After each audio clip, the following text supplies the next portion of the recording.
day. Welcome to Music Motors. Welcome to the Ford Transit Custom Trail. Now, the Transit Custom Trail is based on a normal Transit with a few additional features. Powered by that normal Ford 2-litre diesel engine and coming in two variants, but this is a 170 brake horsepower variant. It also comes with a Quaife front diff, extra padding on the outside, a more rugged design for those of us that need to go down the dusty trail a little bit more often than others. This obviously being a dual cab, a crew cab design, means that this really is fitting for the everyday. But just the same as a normal Transit, just how well does this get on? So in this episode of Music Motors, I'm putting the Ford Transit Custom Trail to the test. The big thing with this is the outside design, because this isn't like any normal van and definitely not like any standard Transit. Whilst the design cues are there, that general aesthetic is there, Ford have added extra bits and pieces, including a lovely new bold front end, kind of copied by what you would see in like the Ranger Raptor and that sort of design, to make an exterior aesthetic which is Transit as you know, but with this extra masculine design, extra cladding on the sides. Now, 16-inch wheels, which you can pay optionally to have off-road tyres put on, but even without, they still look quite beefy. This one's finished in chrome blue, and what that means is that this really stands out as vans go. This isn't your average white van, and really everything about this kind of shouts it's not your average white van. At front end, so as I said, newer kind of designs kind of been brought forward from others in the Ford group. Nice, bold and very striking, stands out as a Transit. Come to that side profile, you've got 16-inch wheels, which really do look quite the part, and genuinely, I can't stress this enough, when you put alloys on vans, if you make them low profile, they look great, but they're really not practical for everyday life if you want to keep the aesthetic of the van nice, that is. These, however, they look the part, they got a good amount of chunk on them, so that even if you did end up going off-roading in this, you're not going to clunk it, and they look fantastic the whole time. There are extra bits of trail branding just to let other people know that this isn't a standard Transit, because let's be honest, for the general public, no one's going to know till you go off the main road. Side profile then is very in keeping with Transit design, but equally stands out enough that it looks off-roady. It's really well put together. And the back end design, again, more trail branding. This has twin barn doors at the back, so really for me it's the most practical. Yeah, sure, having that one big open swinging going up door can be handy when it's raining, but it's very inconvenient to have that for me for everyday life. The exterior then just looks really cool. Great paint colour on this one, although a £700 option. And the beauty with this is that this is a van which, whilst it stands out, doesn't stand out so much it draws too much attention to itself. It can blend into the noise pretty well. Inside's where Ford have really put some finishing touches on this to really put this up to the competition, and I mean this in the only way I know how. I genuinely didn't like the interior of Transits. Don't hate me, but I found them very cheaply put together. I found the interiors very noisy, tacky, just not up to date and just not my thing. But of late, Ford have really upped their game, and that is really shown true in this new Transit Custom Trail. Now obviously leather seats standard with this, good infotainment size screen, again kind of it goes with the fact it's a trail, you pay more money but you get more standard kit. The main thing is that the general overall quality of the interior does seem significantly better. It seems better put together, it seems better quality plastics, and it just seems a much nicer place to be. Now this driver's seat is very, very comfortable. It's great for long distance journeys, but if you end up going off-road or you end up throwing this around corners, because let's be honest, as I'll get to later, it's actually pretty good at that, they're not overly holding, so you end up kind of holding on for dear life every now and then, just so you don't fall out of your seat, which is a real shame, because when you look at things like Transporters and Vitos, the seats hold you considerably better. That said, there is no question to the fact that these are just stupidly comfortable, and it's a 3-in-3 configuration in this crew cab design.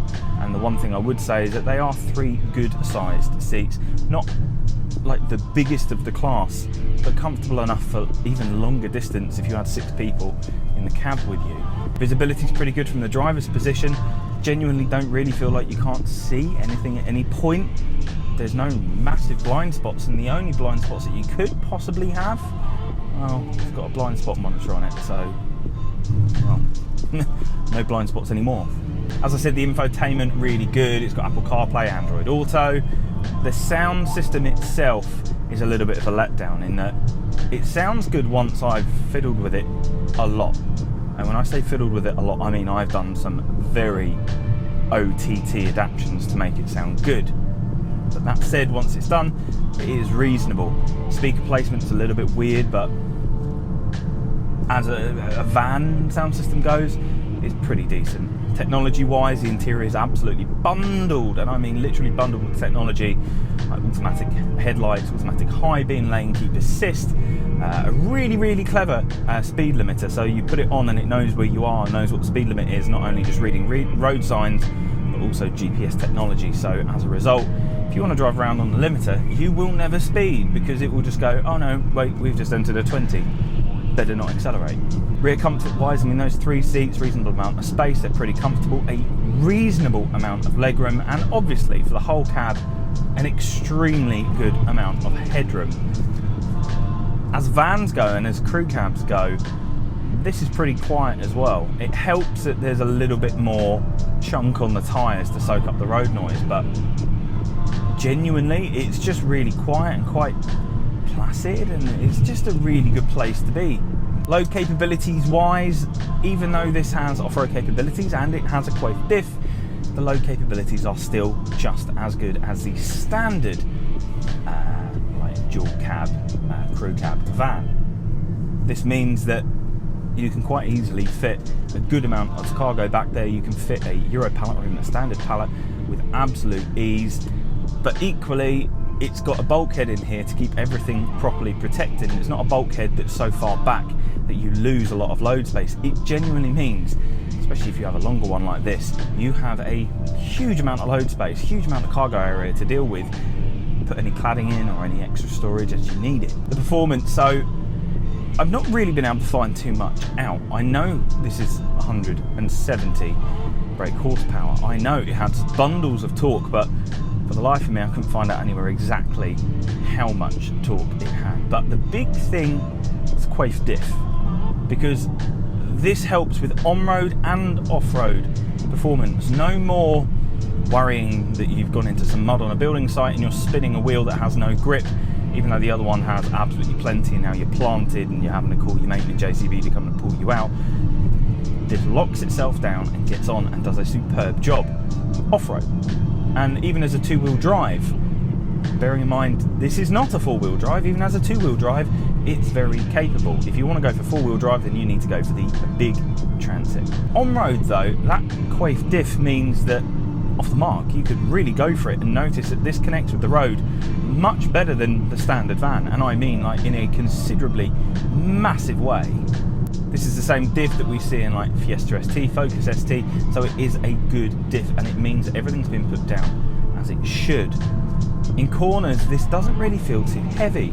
Obviously you do start to feel a little bit of wandering as you're going maybe slightly too fast for corners, but as vans go, it does give a relatively energetic drive. That said, every now and then it just feels slightly disconnected and not happy with the road surfaces. But hey, I'm comparing it to a car. This is a cargo van that just happens to actually drive pretty well. Now the throttle's very responsive depending on what position, what mode you're in. The brakes have a decent feel, clutch feels nice, gearbox has a good amount of throw, not too much, not too little. It's a really, really nice feel, to be fair. 0 to 62 time, can't find one online. No one's really quoted it, but it's definitely under 10 seconds, which as vans go, means it's pretty quick. Economy wise, obviously they are quoting that you're going to see very least like 33, realistically combined 35, and that's totally achievable. If you're lucky and you drove at a slow pace, you would easily see into the 40s.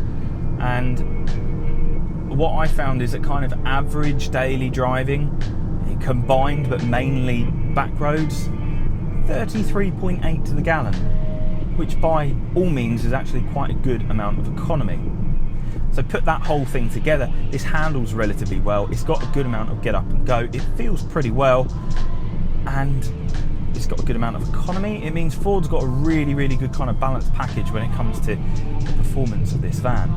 So outside, yeah, it looks like a Transit, but stands out just enough to say I'm slightly different, but in reality, it is something significantly different. Definitely go for this pearl kind of chrome blue if you want it, or blue as Boris Johnson would say. If you want this to stand out a little bit more, it really, really does look the bee's knees. The inside is packed full of equipment and does now seem very, very good build quality, considerably better than what Ford has been doing over the past few years. This is a massive step up as far as I'm concerned. Low capability wise, it has bundles and bundles of space for stuff and a good amount of weight left so that you can literally pile this up as you need it. The performance and economy, really surprising. Whilst not maybe as planted on the road as something like a Vito Sport 119, all things considered, this is a cheaper van, and it's cheaper but still has a huge amount of technology, and to be fair, on the inside is much, much more up to date. So the Ford Transit Custom Trail, it's for the working man that needs to go somewhere that normal vans tend to start to struggle, especially when it's been raining for a little bit. And this just doesn't struggle, it kind of just does everything with absolute ease. Whilst giving you that kind of off-road capability, hasn't taken away from the on-road capability or decimated your fuel economy. Yes, there are hybrid versions. If you want four-wheel drive, you have to go for a big Transit. But this van, as it stands, as I look at it, including that, is £40,000, which, as far as I'm concerned, for what this gives you, is really banging value for money.